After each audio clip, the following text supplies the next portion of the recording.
Hello, everyone. My name is Monisha K. Gumbar, a management professional and author of motivational teen fiction. Welcome to all young people out there who want to know how they can prepare themselves for the 21st century. Yes, times are tough, but as I always say, you are tougher. So listen deeply and carefully to those 21 rules that will be presented by my good friend Hannah, a yoga teacher and someone highly influenced by the Indian philosophy. Hope you enjoy the experience, but an advice before you start. Believe that this video is going to help you lead a happier and a more productive life. All the best. So, let's start with the first rule. Any guesses? Let me give you a hint. It starts with something to do in a washroom. No? In the restroom? In the lavatory? In the toilet? In the bathroom? Well, hold your horses and don't imagine a lot. It's number 1. Shit happens. In other words, bad things happen to all of us. Sometimes to good people like you and me. You need to accept that it's life, and it comes with its set of problems and miseries, and hardships, and other shitty stuff. Just take it as it comes. So after you have to deal with the shit, what do? 2. Get out of the bathroom. Yes, bad stuff happened, and it wasn't your fault. You accepted it. You cried over it. You became resentful, and you ended up staying that way longer than necessary. Get out before you start enjoying the torture chamber. That's what the human mind does. It seeks sadistic pleasure even in pathetic situations. Sometimes it helps you to zone out. It might even get you some attention, but get out before it gets smelly and rotten.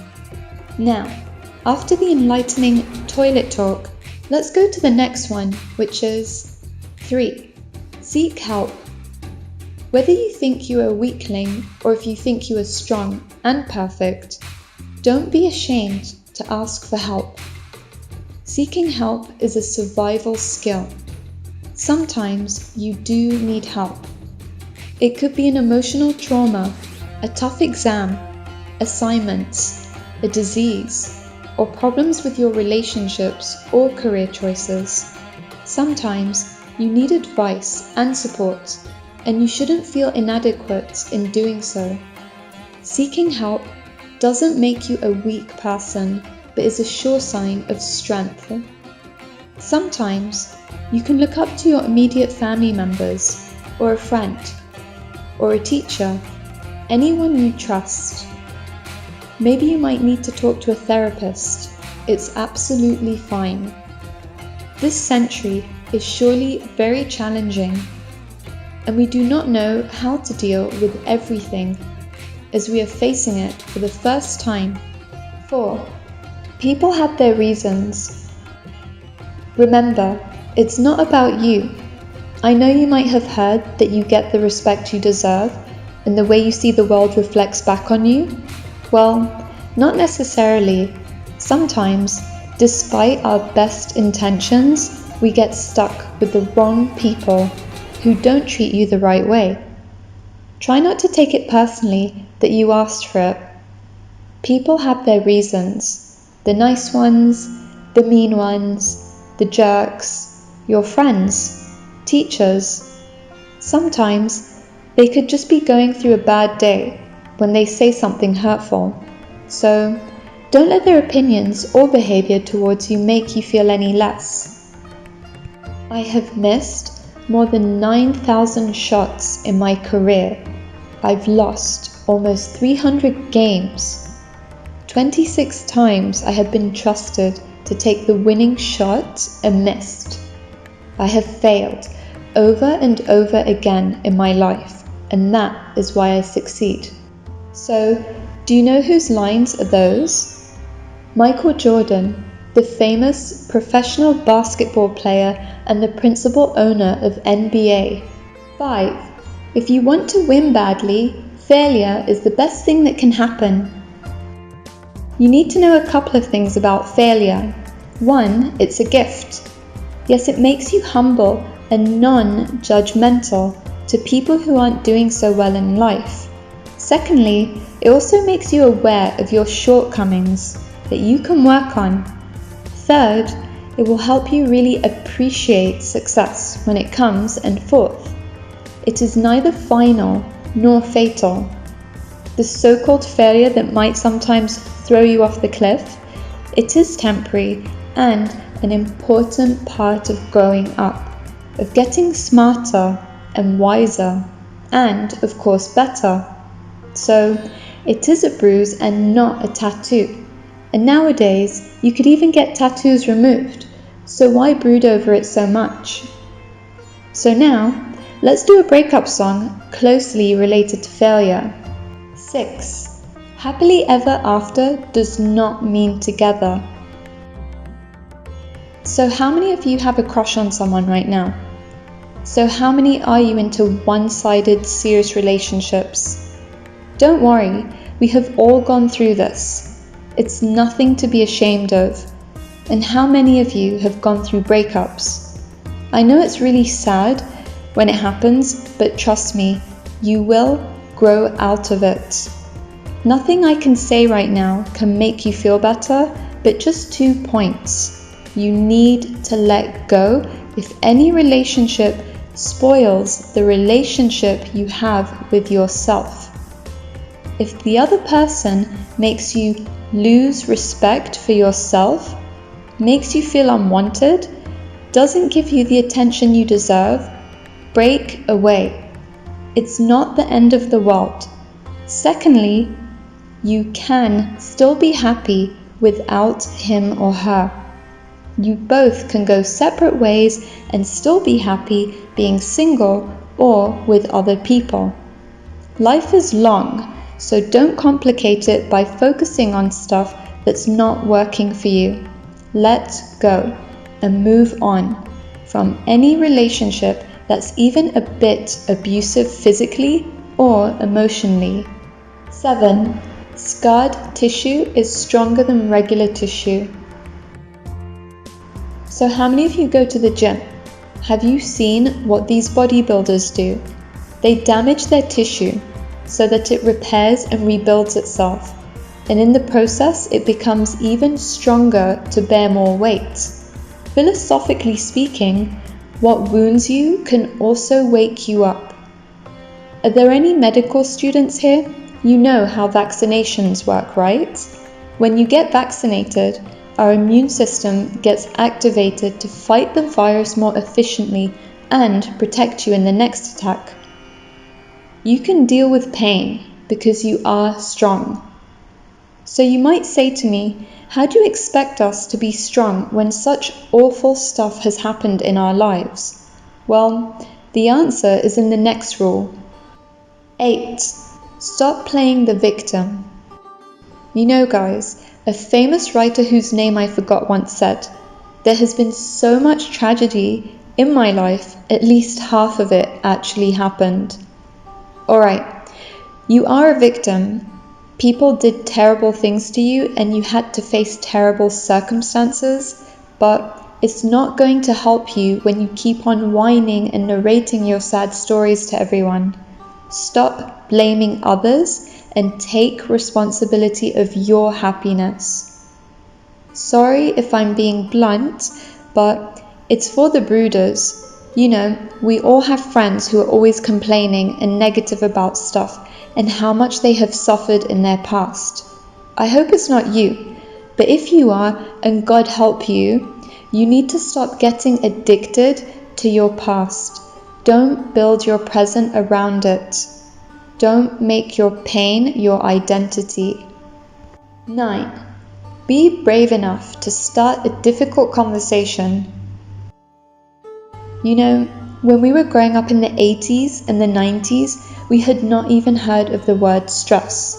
Yes, we used to study a lot and got nervous before exams, but had not really heard of any of my friends having an anxiety attack, something which is so common these days with young people. Maybe it happened, but we didn't want to talk about it. And it's not just psychological issues. Divorces were unheard of, but it's a reality today, especially in urban India. Our parents didn't really have these deep conversations with us, but it's so important to start talking about it now. More and more young people are prone to depression and suicidal tendencies than ever before. Have the courage to start talking about these touchy issues without any fear of judgment. Support each other, hear your friends and family out, because it can get really nasty if not dealt with on time. I know it's kind of awkward, but you need to talk. Really talk, not just on WhatsApp. 10. Practice going within. Meditate. We are not human beings having a spiritual experience, but spiritual beings having a human experience. Okay, let me not be theoretical about it, but you all know that each one of us has a power, a vital energy that keeps us alive. And we all connect with the Supreme Being on some level, whether we are religious or not. Meditation is not some spiritual nonsense that if you practice, you will elevate yourselves from the ground, float in the sky and see colours. Though believe me, it can happen too. So how do you start? Sit in a quiet place and stay still, just for 5 minutes to begin with. Do nothing, but focus on your breath. Some strange thoughts and feelings will come. Acknowledge them and let them pass. Let them come, then let go. Come and let go. With enough practice, you will be able to focus more. Believe me, it can really help you focus on your studies and career. It will slow you down, de-stress you, and give you some peace of mind too. If you want to get serious about it, you can follow some credible sources like Sri Sri or Sadhguru so that you don't get in the wrong hands. 11. Thoughts have life. So as I mentioned, our mind is in constant flux with these weird thoughts coming in and going out. However, if we constantly pay attention to one particular thought, whether positive or negative, it becomes a pattern. Not only that, it becomes a way of life and influences every move you make. For example, if you continuously pull yourself down that you are not good enough, or smart enough, or not lucky enough, or even not lovable enough, how do you expect to do great things in life? How do you expect to be rich and successful? How do you expect to find friends who love you the way that you are? Remember, thoughts are very powerful and have energy. So whenever you are telling yourself any such negative story, recognize it and stop right there. Sometimes you can't help it. That's why meditation helps. Just acknowledge and let go. Learn to let go. 12. Your sense of humour is your biggest saviour. Now you have heard of this positive thinking and all before, but what if you are going through some really challenging times and don't have anything going on in your life to feel positive about? What do? Watch stand-up comedy or do laughter yoga and stop taking everything so seriously. No matter how involved you are, you can still try to detach yourself and look at life with a pinch of salt. Life is hard, but it can also be a lot of fun. Try to stay with people who make you laugh and not the perpetual complainers. If you are one of them, try to change and see the bright side of things. So when the going gets tough, crack a joke first and then get going. 13. True calling can be just a false alarm. Now this is something that gets asked many times. It's about true calling, chasing your passion, living your dreams, or finding your life purpose and doing what God intended for you to do. Those of you who have already identified their true calling and are in the right direction towards achieving it, my congratulations to the minority. Those who do not know what it is, don't worry, it's okay to not know. Just do whatever you are doing and focus on that one thing that gives you a real kick and excitement, and then slowly move towards it. If you are lucky, it might even become your profession. And to those who have a passion for something but are doing something else, example, someone who is into music but is studying commerce, maybe because of their parents' insistence, it's for you guys. Unless you are super talented, super lucky and super rich, it is not a good idea to quit everything for the sake of your passion. If you are interested in singing or dancing, there is YouTube. If you love cooking or into fashion and makeup, there's Instagram. If you want to make an impact with your one-liners, there's Twitter. This is the best time to be alive when you have so many platforms available. It does not have to be this or that. You can do everything. Who is going to stop you? But remember, having an education is extremely important. So don't get sentimental at this stage of life. Be practical. Listen to your parents and trust life to give you many opportunities to pursue your passion. But do give it a chance. You know why?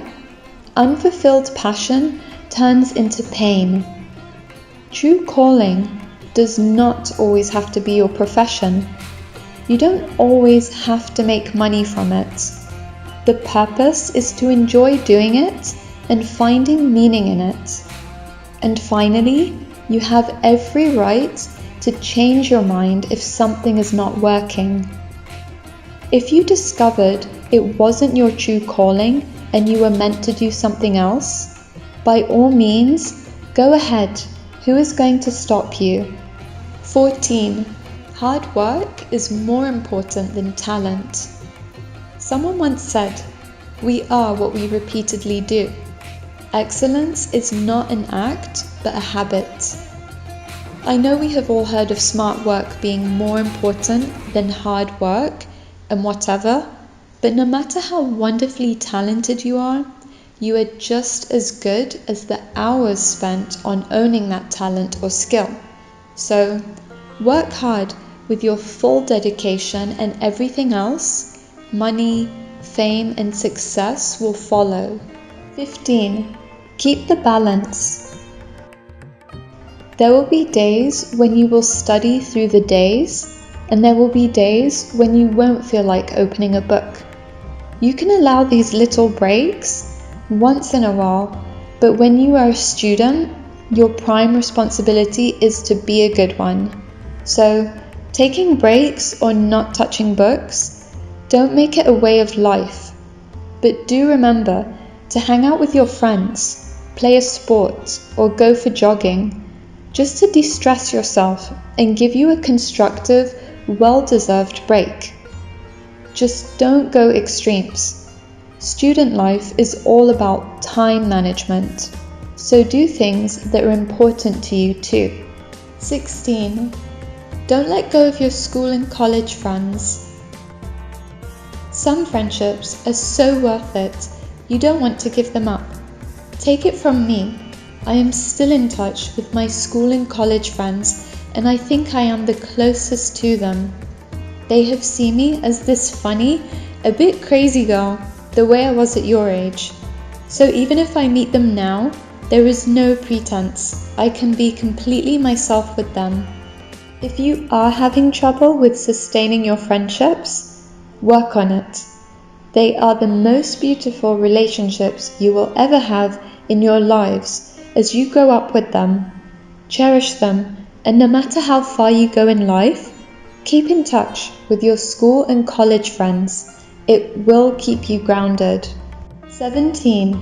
Make way for the robots. I'm sure that all of you would have heard of this. The robots, artificial intelligence, or automation are going to take up majority of jobs.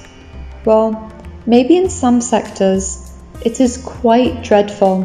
For example, in hospitality industry, the robots could do the housekeeping. In packaging and forwarding industries, they are already using machines. We have even heard of robots doing operations. And now that more students are getting into homeschooling, traditional teachers could be replaced by online learning systems. However, if you think about it, do robots have emotional intelligence, leadership qualities, charisma, or creativity? So some jobs like customer service roles, planning and creative work like management, etc., will always be human-centric. But I think you should start thinking on these lines and see what the skills and capabilities you need to robot-proof your careers. You don't have to be scared but excited about it, but do your homework and think about it seriously. On a lighter note, and as per Michio Kaku, a famous scientist and futuristic, do you know Smart is the most intelligent robot as of now? It's as smart as an insect. In a few years, it could be as smart as a mouse. If all goes well, then like a dog, and probably by the end of the 21st century, like a monkey. And monkeys can be dangerous. Oh yes. So that's when you need to start worrying if you are still alive. So relax. 18. Be prepared for the changes the next few years will bring. No one really knows how the future will look like in the next 15 to 20 years. Some of the jobs might be obsolete, and whatever you have learnt in school or college may no longer be relevant. As Yuval Harari, a best-selling author, says, that traditionally life was divided into two parts: a period of learning followed by a period of working. In the first part of your life, you gain knowledge and skills to navigate through the rest of your life, particularly professional life. The way things are going, you will still see working professionals upgrading their skills to stay in the game, or they would become obsolete. You need to be dynamic and respond accordingly to the changes. You need to keep learning and reinventing yourself. This is the 21st century and things will be changing with rapid automation. Changes in relationship and family patterns, new markets would evolve. Especially in India, the poor will have access to those markets and have a chance to improve their lives. The middle class will be even more dynamic and produce some radical ideas. So what do you do in the commotion, even if it's positive? Remember, change can be very stressful. The older you get, it becomes even more difficult to adapt. You need to be resilient, more flexible and open to all kinds of world views. You also need to be mentally very strong and open-minded. Loosen up. That's the best way forward. 19. Look after yourself. By this, I mean be kind to yourself and the people around you. If you value yourself, you will try to do the right things for your body and your mind. This is just my personal recommendation, but if you still haven't tried, you must give natural treatments a chance. Believe you me, the more natural you will go in case of any disease, physical or mental, the stronger you will get in the long run. I cannot emphasize on the fact how wonderful alternative treatments such as homeopathy and Ayurveda are. If you don't know much about it, please do give it a go. Trust me, you will never look back. And once you see it's working, spread the word to your friends and family. Health is wealth. When we were younger, we used to laugh when our elders used to say this, but now I truly believe in it. So eat right. Vegetarian, best. Exercise. Yoga, best. Go into the nature. Your garden, or a nearby park, and smell the roses, That's the best thing you can do for yourself. 20. Do whatever you want to do, but don't trouble your mother. God is mother impersonated, and the most important relationship you have in your life. And though you will move on to new relationships, new friends, new partners, having your own kids, she will always be your anchor. I cannot even begin to start telling you of the sacrifices mothers make to bring up their children and protect them from problems, and I don't have to. You are grown-ups and you know it. Keep in touch with her. Call her once a day. Send her WhatsApp messages. That's all she needs to know, that you are fine. And then there is Mother Earth. She has also been bearing our weight since millions of years, and sometimes when she has had enough, she retaliates with pandemics, earthquakes and tsunamis, floods, climatic changes, most of them man-made, but she is always so giving to us and the other animal and plant species who the humans have used and abused for its own selfish purpose. And guess what? It's not recent. The history of mankind is full of dreadful acts of violence against the earth. Do you know only human species are capable of both extreme cruelty and extreme compassion?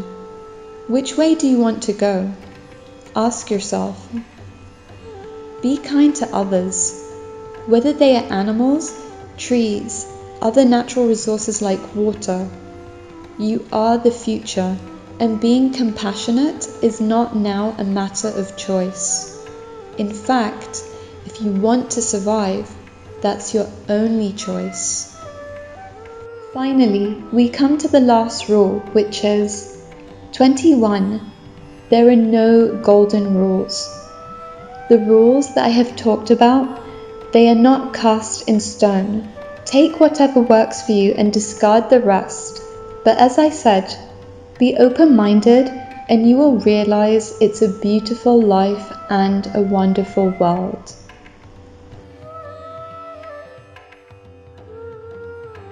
And with this, I complete the talk. I hope you all enjoyed listening to me as much as I enjoyed bringing these to you. I wish you all the best in life and hope, no matter what life throws at you, you remain true to the person you are.